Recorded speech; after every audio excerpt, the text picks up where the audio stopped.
Hey guys, it's Joe and welcome to CFK Blast. It's no secret that culture builds upon culture, so we figured let's take a look at 5 Asian films that inspired 5 other forms of Asian media. So sit back while we go through a list that may contain some surprises.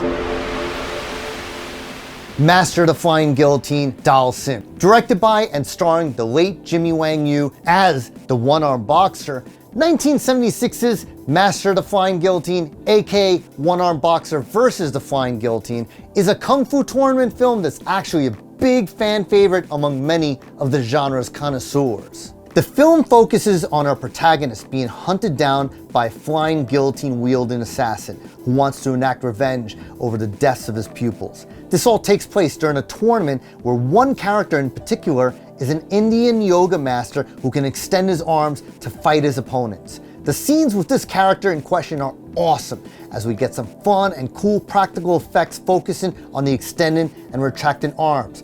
The film's impact on Street Fighter II is fairly obvious in the character of Dal Sim, who is also an Indian yoga master who fights his opponents with extended and retractable limbs, with the added bonus of fire! For those who played Street Fighter II before, but haven't gotten around to watching Master of the Flying Guillotine, seeing the old school techniques employed in the film just add to its charm. Master of the Flying Guillotine is a fun time, and we can recommend it to anyone who likes wild stories, colorful characters, and big awesome action. And then follow that up with a classics punch-up in Street Fighter II. Bruce Lee films, Fist of the North Star. Without a doubt, Bruce Lee and his films had a major impact on popular culture in general across the world. But when it comes to Fist of the North Star, the central character Kenshiro really pays homage to the late great actor and icon. While also borrowing heavily from the Mad Max films, most significantly The Road Warrior, Fist of the North Star tells the story of a martial arts master, Kenshiro, who journeys through the post-apocalyptic Badlands, defending the weak and taking out gangs, warlords, oppressors with the use of his secret techniques, which can cause his enemies to explode in fountains of blood. Kenshiro's vocal expressions and stances heavily echo those of Bruce Lee, making this a fun and wild homage to the late actor.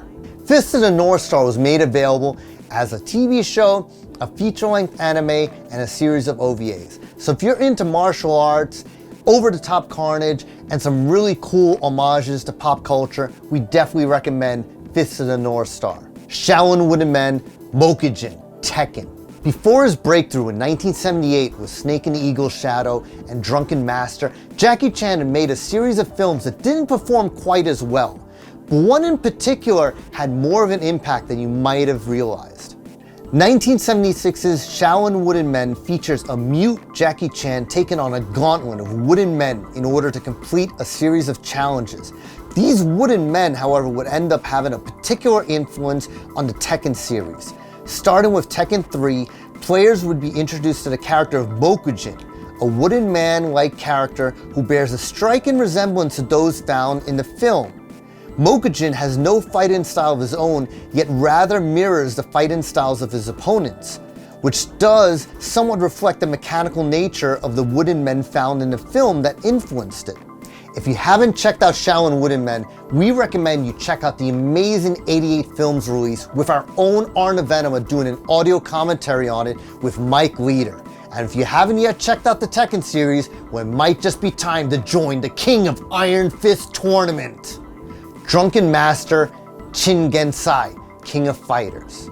Continuing on the trend of Jackie Chan films and their influence, the actor's breakthrough movie was 1978's Drunken Master, which itself had a very big impact on the 1994 release of King of Fighters, the first in the long-running video game series by SNK. Directed by Yun Woo-ping, Drunken Master features Jackie as a protagonist, but also features Simon Yun, the director's own father, as Beggar So, who teaches our protagonist the art of drunken boxing. One only has to look at the King of Fighters character of Chingensai to see that there's more than just a passive resemblance to Beggar So. Apart from his drunken, somewhat unkempt look and white hair, Chingensai is known as the Drunken Fist Master and employs some very similar fighting techniques. From celluloid to pixels, this is quite the homage to quite the merry fighting style. It's interesting to note that both King of Fighters and Drunken Master were major cultural events upon the release, so we're happy to raise a toast to both. Yakuza films and games. The Yakuza film genre in Japan has always been wildly entertaining with its over-the-top characters and deep exploration of gangs, guns, and crime. So it's no surprise that when a video game series called Yakuza comes out, that the old school films would have an impact. It's not all too easy to pinpoint which exact movies have had an influence on the Yakuza video game series. But a good place to start would probably be Kinji Fukasaku's 1974 film Battle Without Honor and Humanity, which the games certainly have much in common with. Apart from some stylistic references, the film's use of freeze frames and titles when introducing characters can certainly be seen in the games. We would also have to mention the works of the legendary director Takashi Miike, such as the Dead or Alive movies, and also Takashi Kitano films such as Sonatine, Brother, and Outrage. Kitano himself also lended his likeness to Yakuza 6, The Song of Life. It may also be interesting to note that Takashi Miike directed the live-action adaptation of the Yakuza films, which went by the name of Like a Dragon, which would certainly be a case of art imitating art and coming full circle. And that's all we have for 5 Asian films that influenced 5 other forms of Asian media. If you like lists like this, comment down below, let us know what you want to see. Until next time, this is CFK Blast.